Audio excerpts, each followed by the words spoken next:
நேயர்கள் அனைவரையும் நான் வரவேற்கிறேன். இப்போது நாம் பேச போகிறது, நிறைய அரசியல் பேசினாலும் இன்றைக்கு உலக அளவில் ரொம்ப முக்கியமான விவகாரம், அதாவது ஈரான் அமெரிக்கா போர். பலருக்கு ஈரான் அமெரிக்க போர் என்பது ஏதோ வெளிநாடுகளில் சண்டை பிடிச்சிக்கிட்டு இருக்காங்க அப்படின்னு நினைக்கக்கூடாது. ஆண்டிப்பட்டியிலையும் அம்பா சமுத்திரத்திலையும் பாதிக்கக்கூடிய ஒரு விவகாரம்தான் ஈரானுக்கும் அமெரிக்காவுக்கும் இடையே நடக்கக்கூடிய இந்த வார்.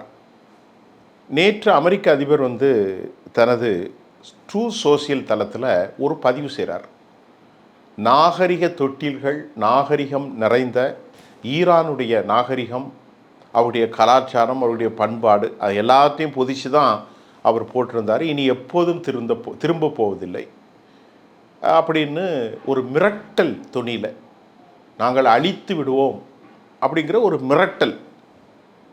அது மட்டும் இல்லாமல் காட் பிளஸ் யூ, யாராவது இப்படி போடுவாங்களா, கடவுள் உங்களை ஆசீர்வாதிக்கும்னு ஒரு பைத்தியக்காரத்தனமான நடவடிக்கைகளை போட்டு இன்று இரவுக்குள் ஈரான் அழிக்கப்பட்டு விடும். அதுதான் ரொம்ப முக்கியமான விஷயம்.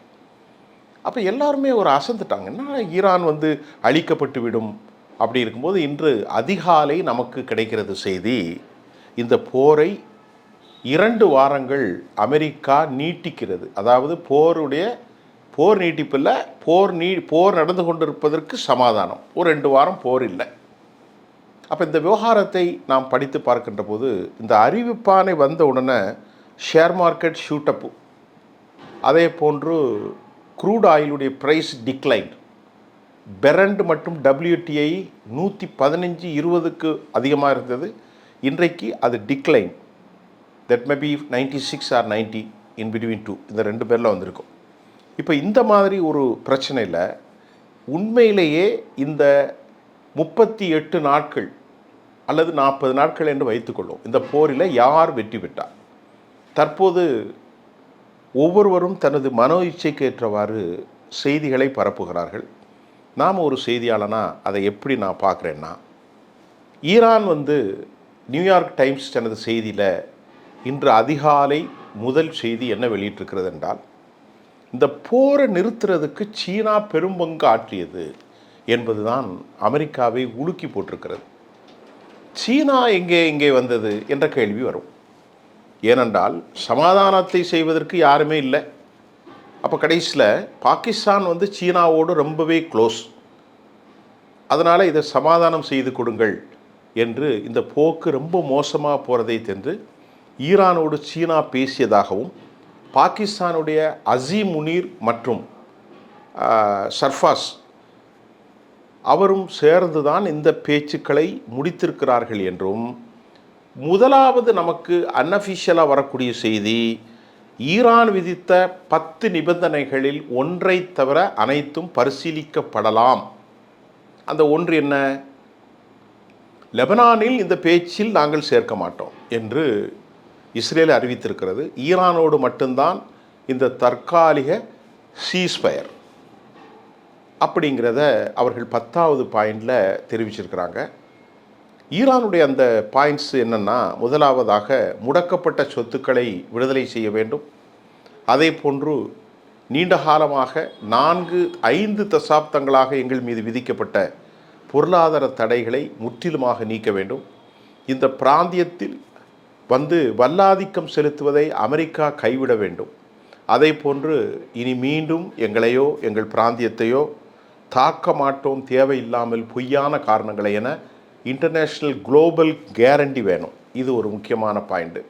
அடுத்து, ஹெர்மூஸ் வளைகுடா it is our integral sovereign part of Iran, எங்களுடைய நாட்டினுடைய கடலாதிக்கத்திற்கு உட்பட்டது.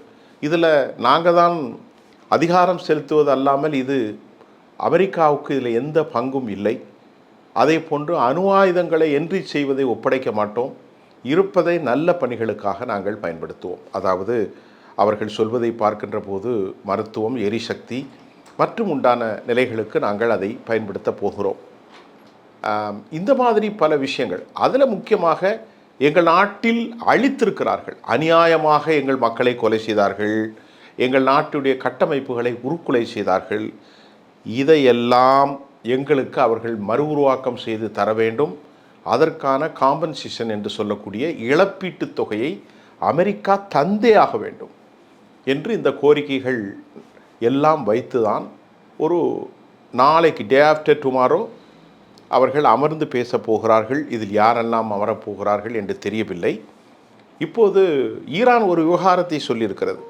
இந்த போக்குக்கான கடும் போக்குவாதிகள், ஏற்கனவே நாம் பேசும்போது 1967ஆம் ஆண்டு அமெரிக்க சபைகளில் கொண்டு வந்த 25வது ஷரத்தின் அடிப்படையில் அமெரிக்காவினுடைய ஒரு ஜனாதிபதிக்கு மனோநிலை பாதிக்கப்பட்டால் அவரை பதவியிலிருந்து தரையிறக்கம் செய்வதற்கான சட்ட வடிவம் the Constitution of America had been framed very clear.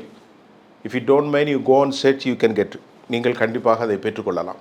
அப்படி ஒரு சட்டத்திட்டத்தில் அமெரிக்க அதிபர் இது போன்ற ஒரு கடும் போக்குவாதத்தை, ஒரு இறையாண்மை கொண்ட தேசத்தை மக்களை அழிப்போம். இன்று காலை ஜெஃப்ரி அவர்கள் தனது கருத்தில், ஜெஃப்ரி சாஸ் தன் கருத்தில் அமெரிக்கா ஒரு மோசமான நிலைப்பாடை எடுத்திருப்பதாக அவர் செய்திருக்கிறார். உலகத்திலே அதிகம் எல்லோராலும் மதிக்கப்படுகிற ஒரு அறிவுஜீவி தான் ஜெஃப்ரி சாஸ். அமெரிக்கா எண்ணெய்க்காக உள்ளே சென்று அடக்குமுறைகளை செய்வதை உடனடியாக தடுத்து நிறுத்த வேண்டும் என்று ஜெஃப்ரி சார் சொல்லியிருக்கிறார். அதே போன்று அமெரிக்க இராணுவத்திற்கு இடையிலே குழப்பம் வந்ததை நான் சொல்லவில்லை, அமெரிக்காவுடைய மார்க்லிங்ஸ் முன்னாள் தளபதி சொல்லியிருக்கிறார். ஏனென்று சொன்னால் அவர் என்ன சொல்கிறார்னா, நானும் அமெரிக்க தளபதியாகத்தான் இருந்தேன். இராணுவ வீரர்களுக்கு ஒரு பொறுப்பு என்னது? அவர்களுக்கு உயிருக்கு உயிராக கடமை. இரண்டாவது, உயிருக்கு உயிராக அமெரிக்காவுடைய value of the moral value of the constitution, அமெரிக்காவுடைய அரசியல் அமைப்பு. மூன்றாவது, எங்களுக்கு ஒரு கடமை என்னவென்றால், எங்களது இராணுவ சக வீரர்களுடைய உயிரை பலியாகுவதற்கு நாங்கள் விடப்போவதில்லை. இதுவும் எங்களுக்கு உண்டு. அப்போ இப்படிப்பட்ட ஒரு கன்ஃபேபுலேஷன், ஒரு டிஸ்சன்ட் வாய்ஸ் ஹேட் பீன் ரைஸ்டு, அவர்களுக்குள்ளே எழுந்திருக்கிறது. வலிமையான குரல், வலிமையான குழப்பம், வலிமையான கருத்து மாற்றம் அமெரிக்க இராணுவத்திற்குள் வந்தது. நல்லா கவனிங்க. இதையெல்லாம் கேட்டுத்தான் இனி நமக்கு அதிக காலம் செல்லாது. அவங்க சொல்கிறாங்க, நம்முடைய இந்த அறிவுஜீவிகள் என்ன சொல்கிறாங்க, ஜெஃப்ரி சாஸ் என்ன சொல்கிறாருன்னா, இந்த போரை மதப்போராக அமெரிக்கா மாற்றுது. அதை மாற்றுறது யார் அப்படின்னு சொன்னாங்கன்னா, அமெரிக்காவுடைய குறிப்பான இராணுவ தலைவர் பீட் ஹெர்ட்ஸ் இயேசுநாதருடைய ஆசீர்வாதம் பெற்றதாகவும், அமெரிக்காவுடைய போர் படைகள் நிதானமாக கடவுளின் ஆசீர்வாதத்தோடு ஈரானை தாக்குவதாகவும் அவர் எழுதியிருக்கிறார். அதற்குத்தான் ஜெஃப்ரி ஜாஸ் சொல்கிறார், ஆசீர்வாதம் என்பது கொலை செய்வதையும் மக்களை அழிப்பதையுமா?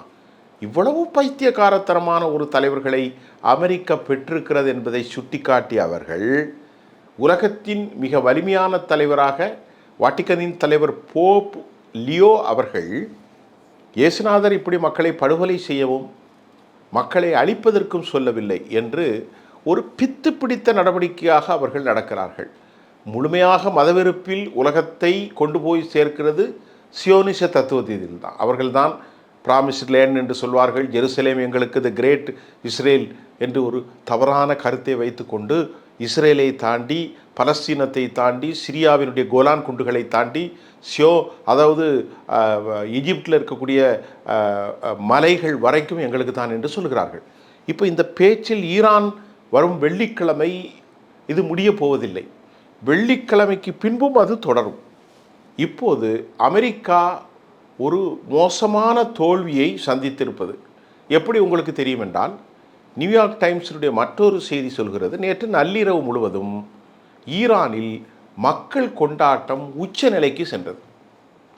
இதில் அமெரிக்கா எப்படி ஏமாந்தது என்று சொன்னால், மக்கள் கொண்டாட்டம் உச்ச நிலைக்கு என்று சொன்னால், முதலிலே அமெரிக்காவினுடைய இந்த திட்டமும் யூத சியோனிசத்தினுடைய மொசாத் அமைப்பினுடைய டேவிட் பர்னே ரெண்டு பேருடைய திட்டம் என்னென்னா, முதல்ல நாட்டுக்குள்ளே போய் குழப்பத்தை ஏற்படுத்தும்.